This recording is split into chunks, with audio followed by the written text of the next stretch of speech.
اللہ رب العالمین نے مال غنیمت کے تعلق سے بیان فرمایا۔ یہ سورۃ چونکہ سورہ انفال ہے اور اس کے اندر جنگ بدر کا قصہ اور مال غنیمت میں جب اختلاف ہو گیا تھا آپس میں تو اس کے تعلق سے یہ پوری سورت نازل ہوئی تھی۔ پھر جو لوگ حاضر رہے ہوں گے ان کو معلوم ہوگا میں نے سورہ انفال کے تعلق سے اور مال غنیمت کے تعلق سے تھوڑی سی بات کی تھی کہ مال غنیمت جس کو کہتے ہیں۔ اب سوال یہ تھا کہ مال غنیمت کے تعلق سے سورت تو نازل ہو گئی، لیکن یہ جو مال ملا ہے اس مال کو آپس میں بانٹا کیسے جائے، اس کی تقسیم کس طریقے سے کی جائے؟ تو اس مال کو بانٹنے کے لیے اللہ رب العالمین نے یہ آیت نازل فرمائی اور اس کے اندر بتایا کہ اس مال کے 5 حصے کر دو، 4 حصے تو تمہارے درمیان میں بانٹ دیے جائیں گے اور ایک حصہ اللہ کے نبی صلی اللہ علیہ وسلم کو دے دیا جائے گا۔ اب جو حصہ اللہ کے نبی صلی اللہ علیہ وسلم کو ملے گا، یعنی 4 تو بانٹ دیے گئے، 5واں پیارے نبی کو ملا، اور جو 5واں حصہ اللہ کے نبی صلی اللہ علیہ وسلم کو ملا پھر اس 5ویں حصے کے 5 حصے کیے جائیں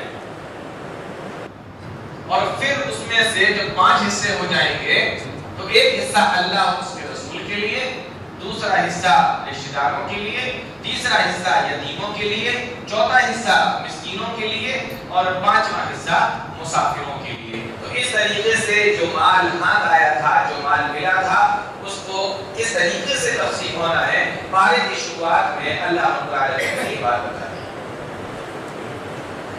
آگے چل کے اللہ رب العالمین نے ایک بڑی پیاری بات بیان فرمائی ہے اور اس کے اندر اتحاد و اتفاق کے ساتھ رہنے کی تاکید کی گئی ہے۔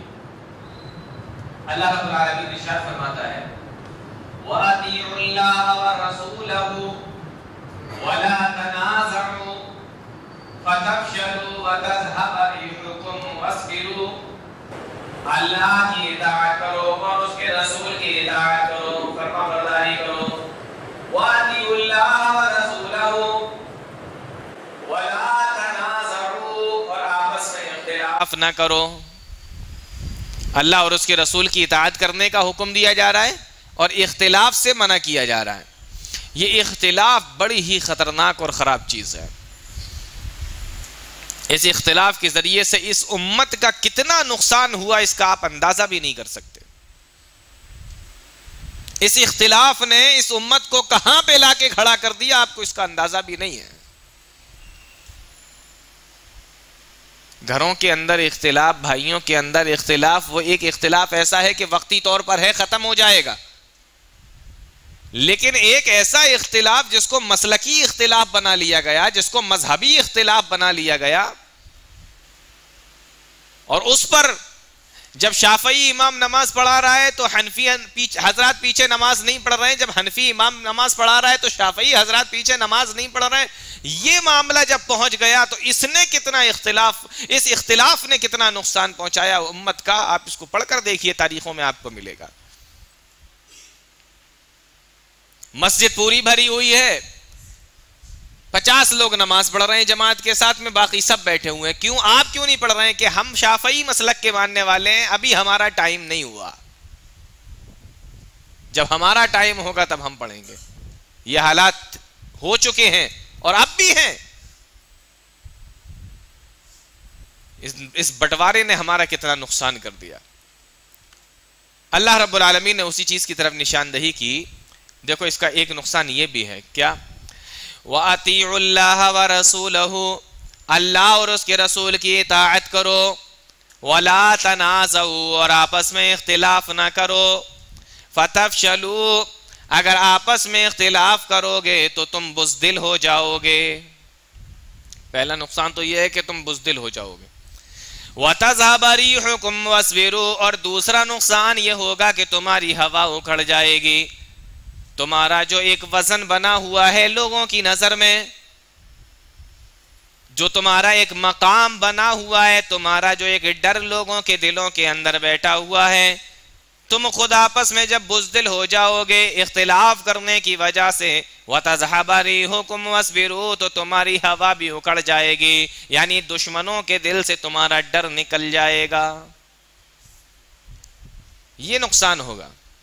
آپ غور کر کے دیکھیے ذرا، جب مسلمانوں کے اندر اتفاق تھا، پوری دنیا کے مسلمان ایک ہوا کرتے تھے، مسلمانوں کے درمیان میں کوئی بٹوارا نہیں تھا، تو یہی وہ مسلمان تھے جنہوں نے اپنے دم پر رومیوں کو بھی ہرایا، ایرانیوں کو بھی ہرایا، ترکیوں کو بھی شکست دی، سوڈانیوں کو بھی شکست دی، قبطیوں کو بھی مارا، ترکیوں کو بھی مارا، اور بربر لوگوں کو بھی ہرایا۔ جو مسلمانوں سے ٹکرایا مسلمانوں نے اس کو مغلوب کر دیا، جو مسلمانوں سے ٹکرایا مسلمان ہی غالب رہے۔ لیکن آج کا دور دیکھ لیجئے، آج کے حالات دیکھ لیجئے، مسلمانوں کی کیا پوزیشن ہے۔ شیعہ سنی کا اختلاف، حنفی شافعی کا اختلاف، بریلوی دیوبندی کا اختلاف، کتنے اختلاف ہمارے درمیان میں پیدا ہو گئے۔ اللہ کے نبی صلی اللہ علیہ وسلم نے تو یہ بتایا تھا، المؤمن للمؤمن کالبنیان یشد بعضہ بعضا، یہ تمام کے تمام مومن آپس میں ایک عمارت کی طرح ہیں، ایک بلڈنگ کی طرح ہیں، ایک قلعے کی طرح ہیں، یہ سارے کے سارے مومن آپس میں ایک عمارت کی طرح ہیں۔ اور جب عمارت بنائی جاتی ہے تو عمارت کا ایک حصہ دوسرے حصے کو طاقت پہنچاتا ہے کہ نہیں؟ اگر صرف اینٹیں ہی رکھ دو تو دیوار بن سکتی ہے، گر جائے گی، لیکن آپ نے بیچ میں سیمنٹ لگا دیا تو سیمنٹ کے بعد پھر ایک اینٹ رکھی گئی، تو اس سیمنٹ نے اینٹ کو طاقت پہنچائی، اس اینٹ کے اوپر پھر سیمنٹ رکھا گیا، اس کے اوپر پھر اینٹ رکھی گئی، تو یہ ایک دوسرے کو جوڑنے کا کام کر رہے ہیں۔ آپ نے ایک دیوار بنائی، پھر دوسری دیوار بنائی، پھر تیسری، پھر چوتھی، اس کے اوپر لینٹر ڈال دیا، پلر ڈالے، اس کے اوپر اور لینٹر ڈالا اور وزن بڑھایا۔ ایک حصہ دوسرے حصے کو طاقت پہنچاتا ہے، کمزور نہیں کرتا، یہ بھی یاد رکھنے کے لیے، ایک حصہ دوسرے حصے کو طاقت پہنچاتا ہے۔ فرمایا عمارت کی طرح ہے، بنیاد کی طرح ہے، جیسے بنیاد مضبوط ہوتی ہے اسی طریقے سے تمام مسلمان آپس میں ایک دوسرے سے ملے ہوئے ہیں اور ایک دوسرے کو طاقت پہنچاتے ہیں۔ تو اس آیت کے اندر یہ بتایا گیا کہ اگر اختلاف کرو گے تو بزدل ہو جاؤ گے، تمہاری ہوا اکھڑ جائے گی، نہ تو تمہارے اندر خود طاقت باقی رہے گی، نہ دشمن کی نظر میں تمہارے لیے کوئی ہیبت اور کوئی ڈر ہوگا۔ میں نے آپ لوگوں کو بتایا تھا کہ چونکہ جنگ بدر کا اس کے اندر پورا ذکر کیا گیا ہے اس سورت کے اندر، تو اس جنگ بدر کا ایک دلچسپ موڑ یہ بھی تھا کہ جب جنگ شروع ہونے والی تھی تو سامنے مسلمان ہیں، ادھر مشرکین مکہ ہیں، جنگ شروع ہونے والی ہے، اتنے میں کیا دیکھا؟ شیطان بنو مدلج کا سردار سراقہ ابن مالک کی شکل میں شیطان آیا۔ شیطان سراقہ ابن مالک کی شکل میں، جو سراقہ بن مالک بنو مدلج کا سردار تھا، اس کی شکل میں مشرکین کے پاس میں آیا، مشرکین مکہ کے پاس میں، اور مشرکین مکہ کے پاس میں آ کے کہنے لگا ڈرنا نہیں، لا غالب لکم اليوم من الناس، آج تمہیں کوئی ہرا نہیں پائے گا، آج تو تم بہت مضبوط ہو، بہت طاقت ہے تمہارے پاس، بہت اسلحہ ہے تمہارے پاس میں، یہ تو ذرا سے ہیں، اب ان کو کچل ڈالو گے تم سب، اور دیکھو ڈرنا مت، انی جار لکم، میں بھی تمہارے ساتھ میں ہوں۔ اب شکل تو سراقہ بن مالک کی بنا کے آیا، لوگوں کو کیا پتا کہ یہ کون ہے، اور بنو مدلج کے اندر 300 سے زیادہ لڑاکے موجود تھے، جنگجو۔ مشرکین مکہ نے سوچا کہ 1000 تو ہم پہلے سے ہی ہیں، اور یہ سردار آ کے کہہ رہا ہے کہ ہم بھی تمہارے ساتھ میں، تو 300 ہمیں یہ مل گئے۔ اور قبیلہ بنو مدلج کے لڑاکے اور جنگجو بڑے مشہور تھے مکہ کے اندر کہ ان سے کوئی نہیں لڑ سکتا، اور جب ان کا سردار آ کے کہے کہ میں تمہارے ساتھ میں ہوں، تو اب آپ اندازہ کر سکتے ہیں کہ کیا ہو سکتا ہے۔ قرآن بیان کرتا ہے کہ قرآن کے الفاظ میں سنیے، وَإِذْ زَيَّنَ لَهُمُ الشَّيْطَانُ أَعْمَالَهُمْ وَقَالَ لَا غَالِبَ لَكُمُ الْيَوْمَ مِنَ النَّاسِ وَإِنِّي جَارٌ لَكُمْ، آ کر کہنے لگا لا غالب لکم اليوم من الناس، آج کے دن تمہیں کوئی ہرا نہیں پائے گا، آج تمہیں کوئی شکست نہیں دے سکتا، انی جار لکم، میں بھی تمہارے ساتھ میں ہوں۔ اللہ رب العالمین نے قرآن کریم کے اندر ایک دوسرے موقع پہ ارشاد فرمایا یعدہم ویمنیہم، یہ تو شیطان ہے جو تمہیں آرزویں دلاتا ہے، جو تم سے وعدے کرتا ہے، وما یعدہم الشیطان الا غرورا، اور شیطان کا وعدہ دھوکے کے علاوہ کچھ نہیں ہے۔ یہ ایسے ہی ٹائم پہ آتا ہے، امیدیں دلائے گا، وعدہ کہ کرے گا، اور آپ کو لگے گا کہ اب تو بس میرا کام ہو ہی جائے گا۔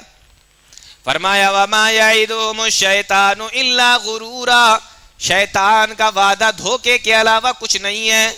یہ شیطان تو وہ ہے کمثل الشیطان اذ قال للانسان اکفر، یہ انسان کے پاس میں آتا ہے اور آ کر کہتا ہے کہ کفر کر۔ کیا کہتا ہے؟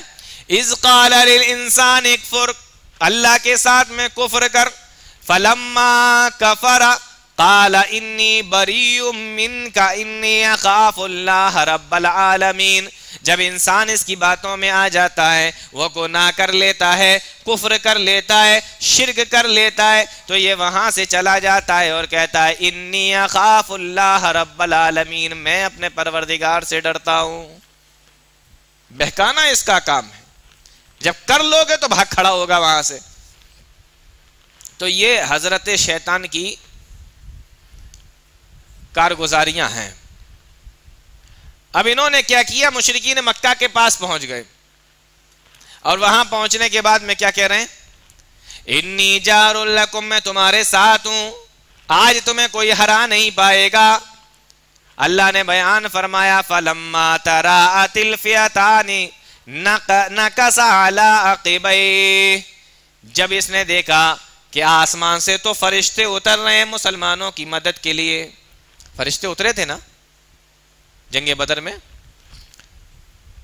فلما تراءت الفئتان نکص علی عقبیہ، جب اس نے فرشتوں کو اترتے ہوئے دیکھ لیا تو فوراً بھاگا، ہاتھ چھڑا کے بھاگا، اور جاتے جاتے کہنے لگا اے لوگو میں وہ چیز دیکھ رہا ہوں، انی ارا ما لا ترون، میں وہ دیکھ رہا ہوں جو تم کو دکھائی نہیں دے رہا ہے، انی ارا ما لا ترون، میں ان لوگوں کو دیکھ رہا ہوں جو تمہیں دکھائی نہیں دے رہے ہیں۔ یہ کہتا ہوا وہاں سے بھاگ گیا، اور اس کے بعد پھر انجام کیا ہوا مشرکین مکہ کا؟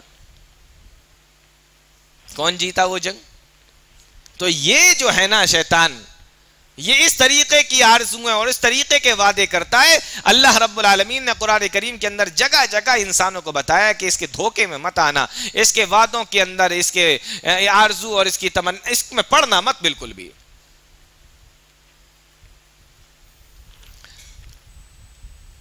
اور اللہ رب العالمین نے اسی 10ویں پارے کے اندر ایک دوسری سورت ہے جس کا نام ہے سورۃ توبہ۔ یہ قرآن کریم کی ایک ایسی اکیلی سورت ہے جس کے شروع میں بسم اللہ الرحمن الرحیم نہیں ہے۔ باقی 113 صورتیں ہیں جو ہیں نا، ان 113 صورتوں کے اندر بسم اللہ الرحمن الرحیم آیا، ہر صورت کے شروع میں، اس کے شروع میں نہیں ہے بسم اللہ الرحمن الرحیم۔ اب کیوں نہیں ہے؟ اس کے تعلق سے مفسرین کرام نے بہت ساری چیزیں لکھی ہیں۔ کسی نے کہا کہ اس لیے نہیں ہے بسم اللہ الرحمن الرحیم کیونکہ یہ جو سورت شروع ہو رہی ہے اس میں اللہ رب العالمین کی ناراضگی کا اظہار ہو رہا ہے، اور بسم اللہ الرحمن الرحیم میں رحمت ہے، رحمان بھی وہیں، رحیم بھی اسی ایک ہی آیت کے اندر رحمان اور رحیم دونوں ہیں، تو اللہ ناراضگی کا اظہار کر رہا ہے، اس لیے رحمان اور رحیم لانے کا کوئی مطلب نہیں تھا، بسم اللہ کا کوئی مطلب نہیں تھا وہاں۔ اور اگر بسم اللہ الرحمن الرحیم جہاں رحمان اور رحیم دو صفتیں آ جاتی تو ناراضگی کا کوئی مطلب نہیں تھا، اس لیے ایک کو تو ہٹانا تھا، غصہ ہو جاؤ تو رحمان والی صفت ہٹا لو، اور اگر راضی ہو تو رحمان الرحیم والی صفت وہاں پہ شامل کر دو، بسم اللہ الرحمن الرحیم نازل کر دو، اور پھر اپنا غصہ اللہ رب العالمین کا ختم ہو جائے۔ تو اس طریقے سے جب اللہ ناراض تو بسم اللہ الرحمن الرحیم کے اندر رحمان بھی ہے رحیم بھی ہے، تو یہاں رحمت کا ذکر آ جاتا، اس لیے وہاں سے بسم اللہ الرحمن الرحیم ہٹا دیا گیا. اور بعض مفسرین یہ لکھتے ہیں کہ اس سورت کے شروع میں بسم اللہ الرحمن الرحیم اس لیے نہیں ہے کیونکہ اس سے پہلے کی جو سورت ہے وہ سورہ انفال ہے، اور جو کچھ سورہ انفال میں بیان کیا گیا لگ بھگ اسی طریقے کی چیزیں سورہ توبہ کے اندر بھی بیان کی گئیں، تو دونوں کے مضامین لگ بھگ ایک ہی جیسے ہیں، اس لیے ایک ہی بسم اللہ سے کام چلا دیا گیا، وہاں بیان کر دیا گیا اور یہاں سے ہٹا دیا گیا. اور تیسرا ایک جواب یہ بھی دیا ہے، ایک چیز یہ بھی لکھی ہے کہ اس سورت کے شروع میں بسم اللہ الرحمن الرحیم اس لیے نہیں ہے کہ مکہ کے لوگ جب کوئی معاہدہ کرتے تھے، کسی سے کوئی ایگریمنٹ کرتے تھے، کوئی معاہدہ کرتے تھے یا کوئی کمپرومائز کرتے تھے، تو اس کے شروع میں بسم اللہ الرحمن الرحیم بسمک اللہم لکھتے تھے، بسم اللہ لکھتے تھے اگر معاہدہ کرنا ہوتا تو، اور اگر معاہدے کو توڑنا ہوتا تھا تو پھر بسم اللہ نہیں لکھتے تھے. ابھی اس صورت کے اندر معاہدہ کیا نہیں جا رہا ہے، معاہدے کو ختم کیا جا رہا ہے، تو انہی کے مطابق مکہ کے رواج کے مطابق اللہ رب العالمین نے اس صورت کے شروع سے بسم اللہ الرحمن الرحیم ہٹا دیا. اس طریقے سے الگ الگ جواب دیے گئے ہیں.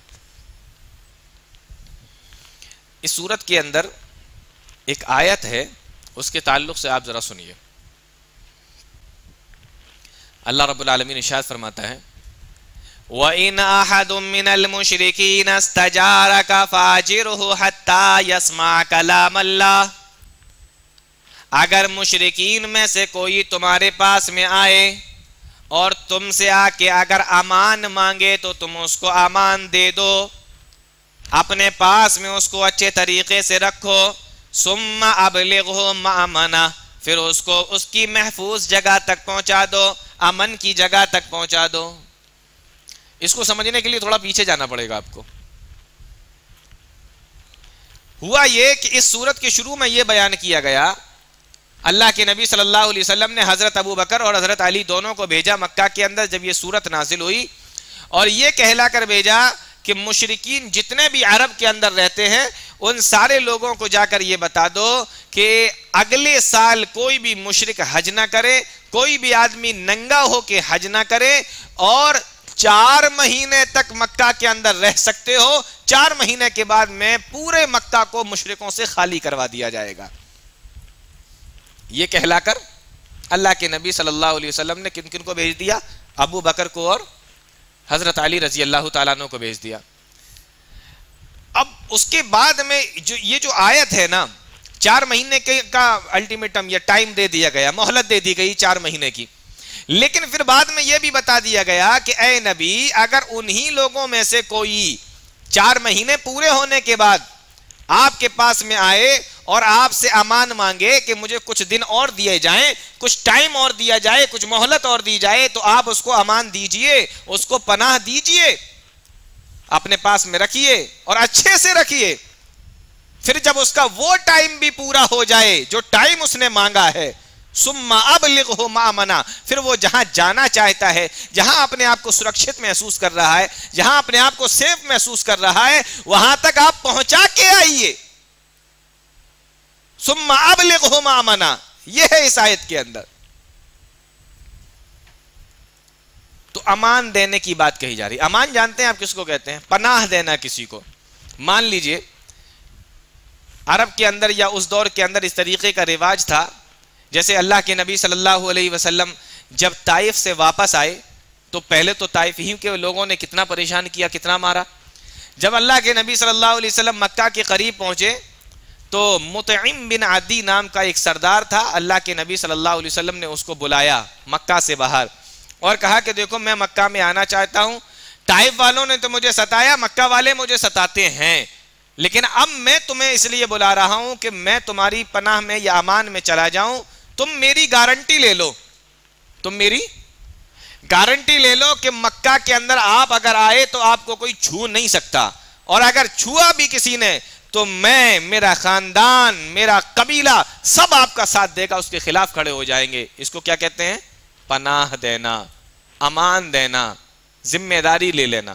یہ چلا کرتا تھا اس دور کے اندر، اس کو کہتے ہیں امان دینا. تو اللہ کے نبی صلی اللہ علیہ وسلم کو اس آیت کے اندر یہ بتایا جا رہا ہے کہ کوئی اگر آپ سے امان مانگے، کوئی پناہ مانگے تو آپ اس کو پناہ دیجئے.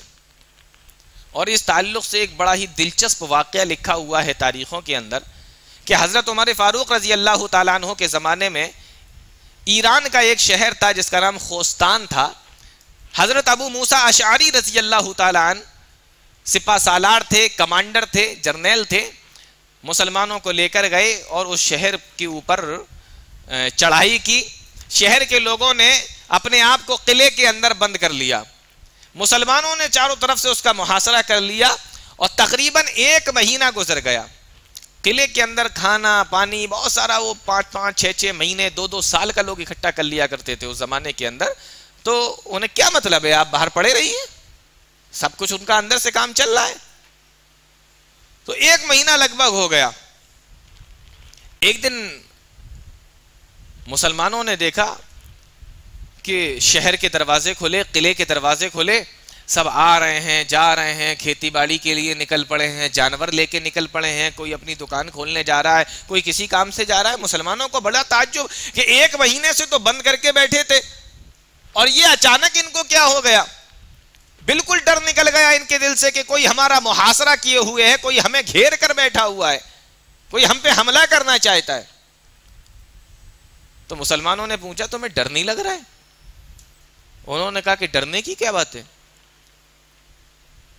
کہا مسلمان اگر حملہ کر دیں تو؟ کہا مسلمان حملہ کر ہی نہیں سکتے. کیوں؟ اس لیے کہ مسلمانوں نے ہمیں پناہ دی ہے. شہر کے لوگ کیا بولے؟ مسلمانوں نے ہمیں پناہ دے دی، مطلب ہماری گارنٹی لے لی، ذمہ داری لے لی. شہر کے لوگ بولے ہماری گارنٹی لے لی ہے، ہمیں پناہ دے دی ہے، مسلمانوں نے امان دے دی ہے ہمیں. اب مسلمان سارے سوچنے لگے کہ انہیں امان دی کس نے. معلوم کیا گیا کہ بھائی ان شہر والوں کو کس نے گارنٹی دی، کس نے ذمہ داری دی کہ آپ دروازہ کھولیے کچھ نہیں ہوگا، ہم گارنٹی کس نے دی. تو پتہ یہ چلا کہ مسلمانوں کا ایک غلام ہے، اس نے ذمہ داری لی ہے. کس نے؟ سپہ سالار نے نہیں، کمانڈر نے نہیں، ایک غلام نے. حضرت ابو موسیٰ اشعری رضی اللہ تعالیٰ عنہ نے اس غلام کو بلایا کہ ادھر آؤ، تیرا کام ہے اونٹوں کو چرانا اور اونٹوں کو پانی پلانا. تو نے پورے شہر کی گارنٹی لے لی کہ کچھ نہیں ہوگا، ہم ذمہ داری لیتے ہیں. کہا کہ ہاں ہم نے لی ہے ذمہ داری، میں نے پناہ دی ہے، میں نے امان دی ہے. حضرت ابو موسیٰ اشعری رضی اللہ تعالیٰ عنہ نے شہر کے کچھ بڑے سرداروں کو بلایا، ان لوگوں کو بلایا ایرانیوں کو، اور بلانے کے بعد میں کہا کہ دیکھو یہ میرا غلام ہے، اس کا کام ہے اونٹ چرانا، اونٹوں کو پانی پلانا. یہ کوئی کمانڈر نہیں ہے، کوئی سردار نہیں ہے، یہ غلام ہے ہمارا. اس نے جو تمہیں پناہ دی ہے، اس نے جو تمہیں امان دی ہے، یہ امان نہیں مانی جائے گی. یہ پناہ جو دی ہے، گارنٹی جو لی ہے، یہ نہیں مانی جائے گی. ان ایرانیوں نے جواب دیا آزاد اور غلام ہم نہیں جانتے، ہم تو یہ جانتے ہیں کہ یہ مسلمان ہے. بات سمجھ میں آ رہی؟ ہمیں نہیں پتا کہ آزاد کون ہے، غلام کون ہے. ہمیں اتنا معلوم ہے کہ یہ مسلمان ہے اور اس نے ہمیں پناہ دی ہے، ہم یہ جانتے ہیں بس. اب حضرت ابو موسیٰ اشعری رضی اللہ تعالیٰ عنہ جلیل القدر صحابی اللہ کے نبی صلی اللہ علیہ وسلم کے سوچنے لگے کہ کیا کرنا چاہیے. کچھ دن کے بعد تو ویسے ہی یہ قلعہ فتح ہو جاتا، کتنے دن یہ لوگ اندر چھپ کے بیٹھتے. معاملہ سنگین ہو گیا. خط لکھا گیا کس کے پاس؟ اس وقت کے جو خلیفہ تھے حضرت عمر فاروق رضی اللہ تعالیٰ عنہ، امیر المومنین حضرت عمر کے پاس. کہا ایسا ایسا معاملہ ہے، غلام نے پناہ دے دی ہے اور قلعے کے لوگ یہ کہہ رہے ہیں کہ ہم نہیں جانتے آزاد اور غلام کیا ہوتا ہے. حضرت عمر فاروق رضی اللہ تعالیٰ عنہ نے کافی سوچا اور اس کے بعد خط کا جواب لکھ کر بھیجا. اور اس خط کے اندر لکھا ہوا تھا کہ مسلمانوں کا غلام بھی تو مسلمان ہی ہے نا. اگر آزاد پناہ دے سکتا ہے تو غلام بھی پناہ دے سکتا ہے. اگر غلام نے پناہ دی ہے تو قلعے والوں سے کچھ نہ کہا جائے، سب کو رہنے دیا جائے ویسے ہی جس طریقے سے رہتے ہیں. اگر غلام نے پناہ دی ہے اس کی بھی وہی ویلو ہے جو کسی آزاد کی ویلو ہے. تو اس طریقے سے مسلمان پناہ دیا کرتے تھے، اپنے دشمنوں کو بھی چھوڑ دیا کرتے تھے صرف ایک غلام کے امان اور پناہ دینے پر. یہ سب واقعات تاریخوں کے اندر لکھے ہوئے ہیں، یہ میڈیا والے کبھی نہیں بتاتے. یہ کبھی نہیں سناتے. جو اسلام کی اچھائیاں ہیں، مسلمانوں کی جو اچھائیاں ہیں، اس چیزوں کو لے کر نہیں آتے کبھی. مسلمانوں نے ایک مہینے تک محاصرہ کیا اور پھر پورا محاصرہ ختم کر کے وہاں سے چلے گئے. کس کی وجہ سے؟ ایک غلام کی وجہ سے، کہ اس نے پناہ دے دی تو سب کی طرف سے ہو گئی، اب کوئی کچھ نہیں کہہ سکتا. یہ تھا معاملہ مسلمانوں کا. اللہ رب العالمین نے دیکھو اس آیت کے اندر یہی بتایا، وَإِنْ أَحَدٌ مِّنَ الْمُشْرِكِينَ اسْتَجَارَكَ فَأَجِرْهُ حَتَّى يَسْمَعَ كَلَامَ اللَّهِ ثُمَّ أَبْلِغْهُ مَأْمَنَهُ. 4 مہینے پورے ہونے کے بعد بھی اگر کوئی آپ سے پناہ مانگے، امان مانگے، ذمہ داری مانگے، گارنٹی مانگے تو آپ اس کو پناہ دے دیجئے، اپنے پاس میں اس کو اچھے طریقے سے رکھیے. جب اس کا وہ ٹائم بھی پورا ہو جائے، ثم ابلغہ مأمنہ، پھر اس کو جہاں پہ اچھا لگے، جہاں پہ وہ اپنے آپ کو محفوظ سمجھتا ہو، جہاں پہ وہ اپنے آپ کو سرکشت اور سیف سمجھتا ہو، وہاں تک اس کو پہنچا دیجئے. کچھ مت کیا جائے ان سے. یہ بھی اسلام کی تعلیمات ہے، یہ بھی لوگوں کے سامنے آنا چاہیے. اسی پارے کے اندر آگے چل کے اللہ رب العالمین نے مسجد بنانے والوں کی 5 صفت بیان فرمائی. مسجدیں تو آج ہم لوگ بناتے ہیں نا، بڑی شاندار بناتے ہیں اور خوبصورت بناتے ہیں، پیسہ لگاتے ہیں زبردست طریقے سے، آرام کا بھی خیال رکھتے ہیں، اس میں ہر چیز کا خیال رکھا جاتا ہے، مسجد کے نمازیوں کی تمام سہولت کا خیال رکھا جاتا ہے. لیکن جو لوگ مسجد بناتے ہیں، اللہ فرماتا ہے کہ ان کے اندر 5 خوبیاں ہوتی ہیں، یا یوں کہہ لو کہ مسجد بنانے والوں کے لیے اندر یہ 5 خوبیاں ہونا چاہیے. کون کون سی؟ انما یعمر مساجد اللہ من آمن باللہ والیوم الآخر وَأَقَامَ الصَّلَاةَ وَآتَى الزَّكَاةَ وَلَمْ يَخْشَ إِلَّا اللَّهَ. اللہ کے لیے وہی لوگ گھر بناتے ہیں، اللہ کے لیے وہی لوگ مسجد اور گھر کی تعمیر کرتے ہیں، من آمن باللہ، جن کا اللہ پر ایمان ہوتا ہے. تو مسجد بنانے والوں کو کیا چاہیے کہ سب سے پہلے اللہ کے اوپر ان کا ایمان ہونا چاہیے. من آمن باللہ والیوم الآخر، اور دوسری پہچان ان کی یہ ہے کہ وہ آخرت کے دن کے اوپر ایمان رکھتے ہیں، یا یوں کہہ لیجئے کہ ان کا ایمان آخرت کے دن پر ہونا چاہیے. اور مسجد بنا لو، پھر ہفتے میں 1 بار آؤ نماز پڑھنے، مسجد بنا لو سال میں 1 بار آؤ، مسجد بنانے کے بعد بھول گئے کہ مسجد بنائی کدھر ہے، بنی کدھر ہے. نہیں، تیسری چیز بتائی جا رہی، وَأَقَامَ الصَّلَاةَ، نماز بھی پڑھتے ہیں، مسجد بناتے ہیں تو اس کے اندر نماز بھی پڑھتے ہیں. اور چوتھی خوبی یہ بتائی اللہ رب العالمین نے، نشانی یہ بتائی کہ وآت الزکات، زکات بھی ادا کرتے ہیں. 5ویں نشانی اللہ رب العالمین نے یہ بتائی وَلَمْ يَخْشَ إِلَّا اللَّهِ، اور اللہ کے علاوہ وہ کسی سے ڈرتے بھی نہیں ہیں. یہ 5 نشانیاں مسجد بنانے والوں کی بتائی اللہ رب العالمین نے قرآن کریم کے اندر. یوں سمجھ لیجئے کہ اگر آپ کوئی مسجد کو تعمیر کرتے ہیں، اللہ کے لیے کوئی گھر بنا رہے ہیں، تو یہ 5 خوبی اپنے اندر پیدا کر لیجئے، 5 صفت اپنے اندر پیدا کر لیجئے. اللہ پر ایمان ہو، بھروسہ ہو، آخرت کے دن پر بھی ایمان ہو، نماز بھی پڑھیے، زکات بھی دیجیے اور اللہ سے ڈرتے رہیے. یہ 5 نشانی اپنے اندر پیدا کیجیے، پھر اللہ رب العالمین کے لیے کوئی مسجد اور کوئی جگہ اور کوئی مقام بنائیے. اور اس کے بعد کی جو آیت کریمہ ہے نا، وہ یوں سمجھ لیجئے کہ اللہ رب العالمین نے ایک پیمانہ دے دیا. اللہ رب العالمین نے ایک پیمانہ اور ایک ترازو دے دیا. آج بہت سارے لوگ یہ دعویٰ کرتے ہیں کہ مجھے اللہ کے نبی صلی اللہ علیہ وسلم سے محبت ہے. بہت سارے لوگ نہیں، میں تو یہ سمجھتا ہوں کہ ہر مسلمان یہ دعویٰ کرتا ہے کہ مجھے نبی سے محبت ہے. کسی بھی ملک کا رہنے والا ہو، کسی بھی شہر کا رہنے والا ہو، کسی بھی جماعت سے تعلق رکھنے والا ہو، سب کا یہی دعویٰ ہے کہ ہم نبی سے محبت کرنے والے ہیں. سب کا دعویٰ ہے. آپ نے دعویٰ کیا، فلاں صاحب نے کیا، انہوں نے کیا، اس جماعت نے کیا، اس نے کیا، اس بستی کے لوگوں، یہ تو معاملہ اور پیچیدہ ہو گیا. پتہ کیسے چلے گا کہ کون اپنے وعدے کے اندر سچا ہے، کون اپنے وعدے کے اندر پورا اتر رہا ہے، کون اپنے وعدے کے اندر سچا ہے اور کون جھوٹا، کس کا دعویٰ صحیح ہے کس کا غلط ہے، پتہ کیسے چلے گا؟ قرآن کریم کی 10ویں پارے کی یہ آیت کریمہ دیکھ لو، اللہ رب العالمین نے ایک ترازو دے دیا، اپنی محبت کو اس پہ تول کے دیکھ لو، اگر پوری بیٹھ جائے تو آپ دعویٰ کر سکتے ہو محبت رسول کا، اگر نہیں بیٹھے تو پھر آپ کو غور کرنا چاہیے۔ ہم فیصلہ کریں، آپ فیصلہ کریں، ہو سکتا ہے کسی دوسرے کو نہ مانے، وہ میں اگر فیصلہ کروں ہو سکتا ہے آپ نہ مانے، آپ فیصلہ کریں ہو سکتا ہے ہم نہ مانے، ایک جماعت کے لوگ دعویٰ کریں، دوسری جماعت کے لوگ فیصلہ کریں، ہو سکتا ہے کہ نہ مانے آپس میں، لیکن جب رب کا قرآن فیصلہ کر دے پھر اس کے آگے کس کی چل سکتی ہے؟ اللہ رب العالمین نے ایک پیمانہ دیا، ایک ترازو دیا، ناپنے کی ایک چیز دے دی کہ اس پر اتار کے دیکھ لو اپنی محبت کو، محبت رسول کا دعویٰ اگر کر رہے ہو، اگر فٹ بیٹھ جائے تو سچے ہو، اور اگر نہیں تو سمجھ لو کہ دعوے کے اندر جھوٹے ہو، آپ کا دعویٰ کھوکھلا ہے۔ کون سا؟ اب میں آپ کو بتا رہا ہوں، گنتے رہیے، 8 چیزیں بتائیں، 8 چیزیں۔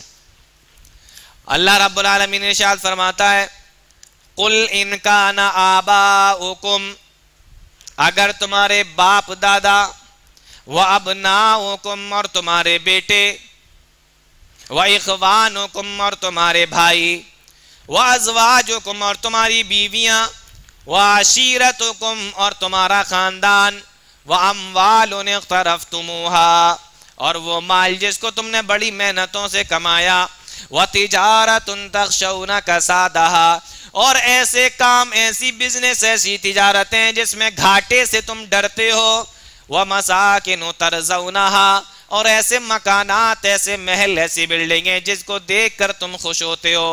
یہ 8 چیزیں اگر تمہیں اللہ اور اس کے رسول سے زیادہ پیاری ہیں، اگر تمہیں اللہ اور اس کے رسول سے زیادہ اچھی لگتی ہیں، اللہ رب العالمین فرماتا ہے فَتَرَبَّصُوا حَتَّى يَأْتِيَ اللَّهُ بِأَمْرِهِ، تو تم انتظار کرو کہ اللہ کا عذاب تمہارے اوپر آ جائے۔ آپ دعویٰ کر رہے ہو، اللہ عذاب کی بات کر رہا ہے کہ تم انتظار کرو کہ اللہ رب العالمین کا عذاب تمہارے اوپر نہ آ جائے کہیں، اور یہاں دعویٰ کیا جا رہا ہے کہ محبت رسول ہے، ہمیں نبی سے محبت ہے، اللہ نے یہ آیت دے دی، اس پہ ناپ لو۔ والد نے کہا کہ آج سے اگر تو نے رفع الیدین کیا نا تو جائیداد میں سے حصہ نہیں دوں گا۔ اب باپ کی مانے کہ محمد رسول اللہ صلی اللہ علیہ وسلم کی مانے، اب چیک ہوگا، محبت رسول ہے نا۔ ایک طرف بیٹا ہے، ایک طرف نبی صلی اللہ علیہ وسلم کی بات ہے، بیٹے کی خوشیاں ہیں، آپ اس بیٹے کی خوشی کو پورا کرنے کے لیے کون کون سے غلط کام، گناہ اور رسم و رواج کر رہے ہیں، یہ آپ کو جو ہے نا اس یہاں پہ چیک ان ہو جائے گی۔ یہ کون صاحب ہے؟ انہوں نے کہا یہ حاجی صاحب ہیں محلے کے۔ اچھا، ہاں بزرگ ہیں، حاجی ہیں، نمازی ہیں، 5 وقت کی نماز کی پابندی کرتے ہیں، اتنا سب کچھ کرتے ہیں، تو یہ بارات میں اتنے بہت سے لوگ کیوں لے کے جا رہے ہیں؟ نہیں، بیٹے کی خوشی ہے، بیٹے نے کہا تھا کہ یہ بھی جانا چاہیے، وہ بھی جانا چاہیے، فلاں بھی جانا چاہیے، یہ بھی جانا چاہیے۔ بیٹے کی خوشیوں کے آگے سنت رسول کو چھوڑ دیا، بیٹے کی خوشیوں کے آگے اللہ کے نبی صلی اللہ علیہ وسلم کے قول کو چھوڑ دیا۔ ایمان چیک ہو رہا ہے، تمہاری نمازیں ابھی چیک ہو رہی ہیں، یہاں پر محبت ہے کہ نہیں ہے؟ 2 لوگوں کا فیصلہ آیا، ایک طرف بھائی ہے، ایک طرف محلے کا ہی کوئی دوسرا لڑکا ہے، بھائی نہیں ہے، دونوں کی باتیں سنی، پتہ یہ چلا غلطی تو بھائی کی ہے۔ اب سوچ رہے ہیں کہ فیصلہ کس کے حق میں کریں، یہاں چیک ہوگا۔ اگر اس کے حق میں کر دیتے ہیں تو بھائی کے ہاتھ سے دکان نکل جائے گی، ہاں، اور اگر نہیں کرتے ہیں اس کے حق میں تو بھائی کو دکان تو مل جائے گی، لیکن غلط تو کر رہا ہوں۔ ایک طرف پورا قبیلہ ہے، ایک طرف پیارے نبی صلی اللہ علیہ وسلم کی بات ہے، کس کی مانے؟ وَإِذَا قِيلَ لَهُمْ تَعَالَوْا إِلَى مَا أَنزَلَ اللَّهُ وَإِلَى الرَّسُولِ قَالُوا حَسْبُنَا مَا وَجَدْنَا عَلَيْهِ آبَاءَنَا، جب ان لوگوں سے کہا جاتا ہے کہ آؤ اللہ اور اس کے رسول کی طرف، تو یہ کہتے ہیں قَالُوا حَسْبُنَا مَا وَجَدْنَا عَلَيْهِ آبَاءَنَا، ہم تو اسی پر عمل کریں گے جس پر ہم نے اپنے باپ دادا کو پایا. اب آپ کدھر جاتے ہیں؟ یہ ہے پیمانہ ہے اللہ رب العالمین نے چیک کرنے کے لیے دے دیا. آپ ایک ایک چیز کو رکھتے جائیے اور دیکھتے جائیے, پھر آپ کو پتا چلے گا کہ آپ محبت کے دعوے کے اندر, محبت رسول کے دعوے کے اندر سچے ہیں یا جھوٹے ہیں. 8 چیزیں اللہ رب العالمین نے بیان فرمائی. مال کما رہے ہو نا, محنت سے کما رہے ہو, لیکن حلال کما رہے ہو یا حرام کما رہے ہو؟ مکان بنایا, اچھا بنایا, لیکن کس کی زمین پہ بنایا؟ تجارت کر رہے ہو, ٹھیک ہے کر رہے ہو, لیکن برابر میں جو مسجد ہے وہاں سے اذان کی آواز آ رہی ہے, وہاں کون جائے گا؟ یہاں محبت چیک ہوگی. آپ کی دعویٰ کرنے سے کیا ہوتا ہے؟ آپ دعویٰ کرتے رہیے, لیکن اللہ کیا فرما رہا ہے؟ انتظار کرو میرا عذاب نہ آ جائے کہیں تمہارے اوپر. اللہ عذاب کی بات کر رہا ہے, آپ محبت کے دعوے کے اور سینہ کوٹ رہے ہیں, سینہ پیٹ رہے ہیں کہ ہم سب سے زیادہ محبت کرنے والے ہیں. اگر محبت کرنی ہے تو صحابہ کرام کی طرح کرو. حضرت عمر کا ایک واقعہ مجھے یاد آ رہا ہے, میں اس کو ذرا سنا دوں آپ لوگوں کو, پھر بات تھوڑا آگے بڑھاؤں گا. ایک مرتبہ, بخاری کی روایت ہے, ایک مرتبہ حضرت عمر فاروق رضی اللہ تعالیٰ عنہ اللہ کے نبی صلی اللہ علیہ وسلم کے ساتھ میں ٹہل رہے تھے کسی جگہ پر, اور پیارے نبی حضرت عمر کا یوں ہاتھ پکڑے ہوئے تھے. ہوا آخذ بیدی عمر بن الخطاب, حدیث کے الفاظ ہے کہ اللہ کے نبی حضرت عمر کا ہاتھ پکڑے ہوئے تھے. اب بتاؤ کہاں پیارے نبی, اللہ کے نبی صلی اللہ علیہ وسلم ہو اور وہ اپنے کسی صحابی کا یوں ہاتھ پکڑے ہوئے ہوں, تو کتنی بڑی شرف اور فضیلت کی بات ہے حضرت عمر فاروق رضی اللہ تعالیٰ عنہ کے لیے. تو دل کے اندر محبت امڑ آئی, دل کے اندر محبت بھر آئی, اور کہنے لگے اے اللہ کے نبی, میں دنیا کی تمام چیزوں سے زیادہ آپ سے محبت کرتا ہوں, لیکن اپنی جان سے زیادہ نہیں کرتا. یعنی میں ہر چیز آپ کے راستے میں قربان کر سکتا ہوں, لیکن اپنی جان نہیں دے سکتا. اللہ کے نبی صلی اللہ علیہ وسلم نے ارشاد فرمایا, لا والذی نفسی بیدہ, قسم ہے اس ذات کی جس کے قبضے میں محمد الرسول اللہ صلی اللہ علیہ وسلم کی جان ہے, جب تک تم اپنی جان سے بھی زیادہ مجھ سے محبت نہ کرنے لگو تمہارا ایمان مکمل نہیں ہو سکتا. حضرت عمر سوچنے لگے کہ یہ جو جان میری جہنم میں جانے سے بچی ہے وہ بھی تو پیارے نبی کی وجہ سے بچی ہے. اگر پیارے نبی نے نہ بتایا ہوتا تو آج تو عمر جہنمی ہو چکا ہوتا. اگر یہ جان جہنم میں جانے سے بچی ہے تو پیارے نبی کی وجہ سے بچی ہے, تو کیوں نہ جس نے اس جان کو جہنم میں جانے سے بچا لیا اس سے اس جان سے بھی زیادہ محبت کرنے لگو. فوراً ہی فرمانے لگے, اے اللہ کے نبی, اب تو میں اپنی جان سے بھی زیادہ آپ سے محبت کرتا ہوں. اللہ کے نبی صلی اللہ علیہ وسلم نے فرمایا, الآن یا عمر, اے عمر, اب تیرا ایمان مکمل ہو گیا. بات سمجھ میں آ رہی ہے؟ یہ ہے محبت. ابھی بات ختم نہیں ہوئی, ابھی میں بتا رہا ہوں آپ کو. یہ محبت ہے صحابہ اکرام کی. یہی حضرت عمر فاروق رضی اللہ تعالیٰ عنہ ہے. اللہ کے نبی صلی اللہ علیہ وسلم کا انتقال ہو چکا ہے. حضرت ابو بکر صدیق رضی اللہ تعالیٰ عنہ کا بھی انتقال ہو چکا ہے. مسلمانوں کے بادشاہ ہیں, مسلمانوں کے خلیفہ ہیں. بیت المال قائم ہے.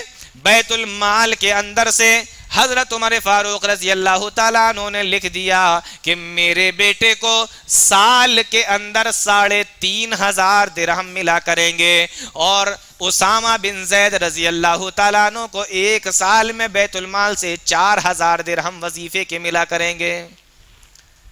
وظیفہ ملتا ہے نا, اسکالرشپ ملتی ہے نا, بس اسی کو سمجھ لو وظیفہ. حضرت عبداللہ بن عمر جو حضرت عمر کے بیٹے ہیں 3,500 درہم, اور اسامہ بن زید جو زید بن حارثہ کے بیٹے ہیں ان کا 4,000 درہم. عبداللہ بن عمر کو یہ بات معلوم ہوئی, اپنے والد کے پاس میں آئے, حضرت عمر فاروق رضی اللہ تعالیٰ عنہ کے پاس میں آئے اور آ کر کہنے لگے, اے میرے ابا جان, مجھے یہ معلوم ہوا ہے کہ آپ نے میرا وظیفہ 3,500 درہم مقرر کیا ہے اور اسامہ بن زید کا 4,000 درہم مقرر کیا ہے. اے ابا جان, اگر اسامہ نے بچپن میں اسلام قبول کیا ہے تو میں نے بھی تو بچپن میں ہی اسلام قبول کیا ہے. جتنی عمر اسامہ کی ہے اتنی ہی عمر تو میری ہی ہے. اگر اسامہ نے نبی کے پیچھے نمازیں پڑھی ہیں تو میں نے بھی تو نبی کے پیچھے نمازیں پڑھی ہیں. اگر اسامہ نے نبی کے زمانے میں روزے رکھے ہیں تو میں نے بھی تو نبی کے زمانے میں روزے رکھے ہیں. اگر اسامہ نبی کے ساتھ جنگوں میں شامل ہوا تو میں بھی تو نبی کے ساتھ جنگوں میں گیا. پھر اے میرے ابا جان, کون سی بات ہے؟ جب وظیفہ دینے کی باری آئی آپ نے اس کے 4000 درہم مقرر کر دی اور میرے 3500 درہم مقرر کیے۔ یہ سوال کیا حضرت عبداللہ بن عمر نے کس سے؟ اپنے والد حضرت عمر سے۔ حضرت عمر فاروق رضی اللہ تعالیٰ عنہ نے جب یہ سنا فرمانے لگے بیٹے تمہاری بات بالکل صحیح ہے، تمہاری اور اسامہ کی عمر لگ بھگ برابر ہے، دونوں نے بچپن میں ہی اسلام قبول کیا ہے، نبی کے ساتھ جنگوں میں بھی گئے ہو، تم دونوں نے ہی نبی کے پیچھے نمازیں بھی پڑھی ہیں، نبی کے زمانے میں روزے بھی رکھے ہیں، لیکن اے میرے بیٹے کیا تمہیں یہ نہیں معلوم کہ اللہ کے نبی جناب محمد رسول اللہ صلی اللہ علیہ وسلم تم سے زیادہ اسامہ سے محبت کیا کرتے تھے؟ تو نبی جس سے زیادہ محبت کرتے ہو عمر کی کیا مجال ہے کہ اس کے وظیفے کو کم کر دے؟ جس سے نبی نے زیادہ محبت کی عمر کی کیا مجال ہے اس کے وظیفے کو کم کر دے؟ نبی تم سے زیادہ اسامہ سے محبت کرتے تھے، نبی تم سے زیادہ اس کو چاہتے تھے، اور نبی تمہارے باپ یعنی عمر سے زیادہ اس کے باپ زید بن حارثہ کو پسند کیا کرتے تھے، محبت کیا کرتے تھے۔ تو جس کے باپ کو نبی نے زیادہ پسند کیا، اس کی بیٹے کو نبی نے زیادہ پسند کیا، عمر کی کیا مجال ہے کہ اس کے وظیفے کو عمر کم کر دیں؟ تمہیں کم کیا تو تمہارا وظیفہ، ان کو زیادہ محبت کرتے تھے تو ان کا وظیفہ عمر نے زیادہ بڑھا دیا۔ یہ ہے محبت، نبی کی پسند کا بھی خیال کیا جا رہا ہے، نبی کی محبت کا بھی خیال کیا جا رہا ہے۔ تو یہ پیمانہ دیا اللہ رب العالمین نے، اس پہ ناپیے آپ۔ یہ نہیں دیکھا کہ میرا بیٹا ہے۔ ہمارے تمہارے زمانے کے لوگ ہوتے، کوئی عہدہ ہوتا تو سب سے پہلے تو یہ دیکھتے کہ بیٹے کو مل جائے، بھائی کو مل جائے، سب جتنے بیٹے ہیں سارے بیٹوں کو مل جائے، اس کو بھی بنا دوں، اس کو نوکری نکلی تو نوکری مل جائے، پیسہ کہیں سے آیا تو پیسہ، گھر بار پہلے بن جائے۔ اللہ کے نبی صلی اللہ علیہ وسلم کے صحابہ کی محبت دیکھیے، یہ محبت اور یہ پیمانہ اللہ رب العالمین نے قرآن کریم کے اندر بتا دیا۔ اس پہ ناپ لو، دعویٰ کر رہے ہو نا، اس پہ ناپ لو۔ تو یہ ہے محبت رسول، ورنہ آپ دعویٰ کرتے رہیے، ادھر اللہ رب العالمین کب بھیج دے اللہ اپنا عذاب، فتربصوا حتی یاتی اللہ بامرہ، انتظار کرو کہ اللہ کا عذاب نہ آ جائے۔ اور اس کے بعد اللہ رب العالمین نے عیسائیوں کے اور یہودیوں کے جو عالم تھے ان کے تعلق سے ایک بات بتائی۔ کیا فرمایا؟ اتخذوا احبارهم ورهبانهم اربابا من دون اللہ۔ حضرت عدی بن حاتم تائی کا نام سنا ہے آپ لوگوں نے؟ حاتم تائی کے بیٹے حضرت عدی یہ اللہ کے نبی صلی اللہ علیہ وسلم کے پاس آئے اور انہوں نے آ کر اسلام قبول کر لیا۔ اللہ کے نبی صلی اللہ علیہ وسلم نے ان کے سامنے قرآن کی یہ آیت پڑھی، کیا؟ اتخذوا احبارهم ورهبانهم اربابا من دون اللہ۔ ان یہودیوں نے، ان عیسائیوں نے اللہ کے علاوہ اپنے عالموں کو اپنا رب بنا لیا۔ جب عدی بن حاتم نے یہ سنا تو وہ خود بھی پہلے عیسائی تھے، کہنے لگے اللہ کے نبی ہم نے تو رب نہیں بنایا، ہم تو اپنے عالموں کے سامنے سجدے نہیں کرتے، ہم تو اپنے عالموں سے دعائیں نہیں مانگتے۔ اللہ کے نبی صلی اللہ علیہ وسلم نے ارشاد فرمایا ٹھیک ہے تم سجدے نہیں کرتے، تم نے رب نہیں بنایا، تم ان کو رب نہیں کہتے، لیکن کیا یہ بات نہیں ہے کہ اگر تمہارے عالم نے کسی بات کو حلال کر دیا تم اس کو حلال مان لیتے ہو، اگر تمہارے عالم نے کسی بات کو حرام کر دیا تم اس کو حرام مان لیتے ہو، عالم نے اگر حلال کیا ہے تو حلال، اگر حرام کر دیا ہے تو حرام کہنے لگتے ہو۔ یہ نہیں ہے کیا؟ کہا اللہ کے نبی یہ تو ہے، کہا کہ یہی تو رب بنانا ہے۔ حلال و حرام کا اختیار کس کے ہاتھ میں ہے؟ حلال و حرام اگر کوئی چیز ہوگی تو اس کو کون کرے گا؟ عالم کرے گا، نبی کریں گے، یا اللہ رب العالمین کرے گا؟ اب اس چیز کو ہم عالموں کے ہاتھ میں دے دیں۔ ہماری جماعت کے عالم نے کہا ہے اب غلط ہے تب بھی صحیح ہے، صحیح ہے تب بھی صحیح ہے، ہم فلاں جماعت کے عالم کی بات اس لیے نہیں مانیں گے کیونکہ وہ ہماری جماعت کا نہیں ہے۔ یہ کیا ہے؟ یہ علماء کے ہاتھ کے اندر حرام و حلال دے دینا نہیں ہے کہ ہم اس لیے صرف نہیں مانیں گے کیونکہ وہ ہماری جماعت کا نہیں۔ آپ کی جماعت کا نہیں ہے تو کیا ہوا؟ یہ دیکھیے قرآن و حدیث کی بات بتا رہا ہے کہ نہیں بتا رہا ہے؟ اللہ اور اس کے رسول کی بات بتا رہا ہے کہ نہیں بتا رہا ہے؟ اگر قرآن و حدیث کی بات بتا رہا ہے تو کسی بھی جماعت کا عالم کیوں نہ ہو آپ کو اس کی بات ماننا پڑے گی، اور اگر اللہ اور اس کے رسول کے خلاف جا رہا ہے تو آپ کی جماعت کا عالم کیوں نہ ہو آپ بات کو ٹھکرا دیجئے، مت مانیے اس کی بات کو۔ تو علماء کے ہاتھ کے اندر بتانا ہے، حلال و حرام کرنا نہیں۔ اور اگر آپ یہ سوچ کے کہ نہیں میرا عالم ہے، میرے عالم نے کہا اسی کی مانیں گے، تو یہ سمجھ لیجئے کہ آپ نے اختیارات عالم کے ہاتھ میں دے دیے، اور یہی ہے عالموں کو رب بنانا۔ علماء کو رب بنانے کا مطلب یہی ہے اس آیت کے اندر، تو ان کو رب مت بنائیے۔ اتخذوا احبارهم، اور اس کے بعد والی جو آیت ہے اس کو بھی ذرا دیکھ لیں۔ اس کے اندر اللہ رب العالمین نے فرمایا یا ایھا الذین آمنوا ان کثیرا من الاحبار والرہبان لیاکلون اموال الناس بالباطل ویصدون عن سبیل اللہ۔ اے ایمان والو، بے شک بہت سارے علماء، رہبان اور احبار کہتے ہیں یہودیوں کے عالم کو، اور رہبان کہتے ہیں عیسائیوں کے عالم کو۔ یا ایھا الذین آمنوا ان کثیرا من الاحبار والرہبان لیاکلون اموال الناس بالباطل، ان میں سے بہت سارے عالم ایسے ہیں جو لوگوں کا مال ناجائز طریقے سے کھاتے ہیں، باطل طریقے سے لوگوں کے مالوں کو کھا جاتے ہیں۔ دینداری کی آڑ میں دنیا داری چل رہی ہے، اور وہیں نہیں چل رہی تھی صرف کہ اہل کتاب کے اندر چلتی ہو، عیسائیوں میں چلتی ہو، یہودیوں میں چلتی ہو، ہمارے یہاں بھی خوب چل رہی ہے، بڑی دکانداریاں چل رہی ہیں۔ جیسے آپ لوگ بزنس کرتے ہیں نا، چھوٹی دکان بڑی دکان، اسی طریقے سے یہاں پر بھی معاملہ ہے۔ اور کیسے کیسے پبلک کو لوٹا جاتا ہے، کیسے کیسے عوام کو بے وقوف بنایا جاتا ہے، یہ مجھے بتانے کی کوئی ضرورت نہیں، آپ کو پتا ہے یہ سب۔ تعویذوں کے نام پر، جھاڑ پھونک کے نام پر، نظر و نیاز کے نام پر، اور دنیا بھر کی پتہ نہیں کون کون سی چیزوں کے نام پر کتنا عوام کو بے وقوف بنا کے ان کا پیسہ ان کی جیبوں سے نکالا جا رہا ہے، یہ مجھے بتانے کی ضرورت ہے؟ آپ دیکھتے ہیں روزانہ کا مشاہدہ ہے یہ، کس طریقے سے عوام کو بے وقوف بنایا جا رہا ہے۔ تو یہ ہے ناجائز طریقے سے، باطل طریقے سے لوگوں کا پیسہ کھانا۔ کون کھا رہا ہے؟ علماء کھا رہے ہیں۔ آپ نے تعویذوں کے نام 5,000 کا 10,000 کا تعویذ، یہ تعویذ وہ تعویذ، پہلے تو تعویذ تمام چیزوں کو منع کیا گیا اسلام کے اندر۔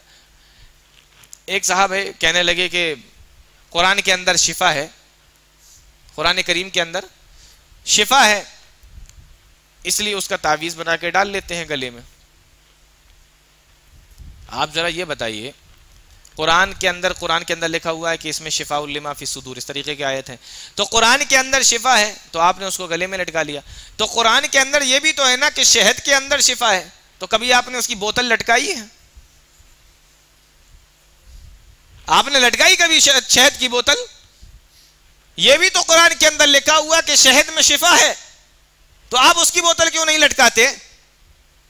آپ کہو گے کہ لٹکانے سے شفا نہیں ملے گی، کھانے سے ملے گی، تو قرآن لٹکانے سے مل جائے گی، پڑھنے سے نہیں ملے گی؟ عجیب معاملہ ہے۔ قرآن بھی شفا ہے لیکن پڑھیے تب شفا ہے، لٹکانے پہ تھوڑی۔ لٹکانے سے اگر شفا ہے تو اسی قرآن کے اندر لکھا ہے کہ شہد کے اندر شفا ہے، تو آپ لٹکا لیجئے بوتل اس کی۔ تو قرآن کو پڑھیے۔ یہ تعویذ گندے کے قرآن کی الفاظ تھے، ہم نے لٹکا لیا، یہ تمام چیزیں منع ہے، یہ سب ناجائز طریقے سے لوگوں کا مال کھایا جا رہا ہے، اس سے اللہ رب العالمین نے منع فرمایا۔ یا ایھا الذین آمنوا ان کثیرا من الاحبار والرہبان لیاکلون اموال الناس بالباطل، یہ ناجائز طریقے سے لوگوں کا مال کھاتے ہیں۔ اور اس کے بعد دیکھیے اللہ رب العالمین نے مومنین کے تعلق سے پھر ایک بہت پیاری بات بیان فرمائی۔ کیا بتایا؟ والمؤمنون والمؤمنات بعضهم اولیاء بعض، مومن آپس میں ایک دوسرے کے دوست ہیں۔ والمؤمنون والمؤمنات بعضهم اولیاء بعض، مومن آپس میں ایک دوسرے کے دوست ہیں۔ اور کیسے دوست ہیں؟ اللہ کے نبی صلی اللہ علیہ وسلم نے حدیث کے اندر ارشاد فرمایا مثل المؤمنین فی توادہم وتراحمہم وتعاطفہم کمثل الجسد الواحد اذا اشتکا منہ عضو تداعی لہ سائر الجسد بالسہر والحمى۔ یہ مسلمانوں کی مثال تو آپس میں ایک جسم کی طرح ہے، اگر جسم کے کسی ایک حصے میں تکلیف ہوتی ہے تو پورے بدن کو تکلیف محسوس ہوتی ہے۔ فرمایا یہ تمام کی تمام دنیا کے مسلمان ایک جسم کی طرح ہیں۔ دنیا کے کسی ایک کونے کے اندر کسی مسلمان کو تکلیف ہو تو دوسرے کونے کے مسلمان کو اس کی تکلیف محسوس ہونا چاہیے۔ یہ ہے مسلمانوں کا رشتہ۔ ایک جگہ کا مسلمان پریشان ہے تو دوسری جگہ کے مسلمان کو تکلیف ہونا چاہیے، یہ ہے مسلمانوں کا رشتہ۔ ہمارا معاملہ تو یہ ہے کہ یہاں پڑوسی پریشان ہے اور ہمیں اتنی گہری نیند آتی ہے کہ صبح فجر میں بھی آنکھ نہیں کھلتی۔ ہمارا تو یہ معاملہ ہو چکا ہے۔ یہاں رات بھر تکلیف میں ہے، پڑوسی کراہ رہا ہے، اور ہمارا معاملہ یہ ہے کہ چلو ہمارے گھر کی بات تھوڑی ہے، ان کے گھر کی ہے، وہ نپٹیں گے۔ یہ ہم اپنا یہ رشتہ رہ گیا ہے۔ فرمایا اللہ کے نبی صلی اللہ علیہ وسلم نے ایک جسم کی طرح ہو تم لوگ، اگر جسم کے کسی ایک حصے میں تکلیف ہوگی تو پورے بدن کو نیند نہیں آئے گی، پورے بدن کو تکلیف محسوس ہوگی۔ اس تعلق سے بہت ساری چیزیں اللہ کے نبی صلی اللہ علیہ وسلم نے بتائی ہیں اور تاریخوں کے اندر بھی لکھی ہوئی۔ آگے چل کر ایک چیز اور دیکھ لیجئے، اسی پارے کے اندر اللہ رب العالمین نے منافقوں کے تعلق سے بیان فرمایا ہے۔ مدینہ کے اندر ایک منافق تھا جس کا نام تھا رئیس المنافقین عبداللہ ابن ابی بن سلول۔ یہ منافقوں کا سردار تھا۔ جب یہ مرا تو اس کا جو بیٹا تھا جس کا نام عبداللہ تھا، وہ اللہ کے نبی صلی اللہ علیہ وسلم کے پاس میں آیا اور آ کر کہنے لگا اللہ کے نبی سے، اے اللہ کے نبی آپ مجھے اپنا کرتا دے دیجئے، میرے باپ کا انتقال ہو گیا، میں اپنا یہ کرتا آپ کا اس کو پہنا دوں گا۔ پیارے نبی نے کرتا اتار کے دے دیا کہ لے جاؤ کرتا۔ اور ہے کون؟ مرنے والا کون ہے؟ منافقین کا سردار ہے۔ پیارے نبی نے کرتا دے دیا۔ دیکھو ایک بات اور میں آپ کو بتاؤں، اگر کبھی زندگی میں کسی انسان نے آپ کے اوپر احسان کیا ہے اور آپ کو پھر کبھی موقع مل جائے اس کے اوپر احسان کرنے کا تو ضرور کریے۔ بات سمجھ رہے کہ نہیں؟ پیارے نبی اس کا بہت خیال رکھا کرتے تھے۔ احسان کا بدلہ احسان، حل جزاء الاحسان الا ہے نا سورہ رحمان کے اندر، احسان کا بدلہ۔ ہاں تو کبھی بھی اگر کسی انسان نے آپ کے اوپر احسان کیا ہے تو آپ اس کے احسان کا بدلہ ضرور ادا کیجئے۔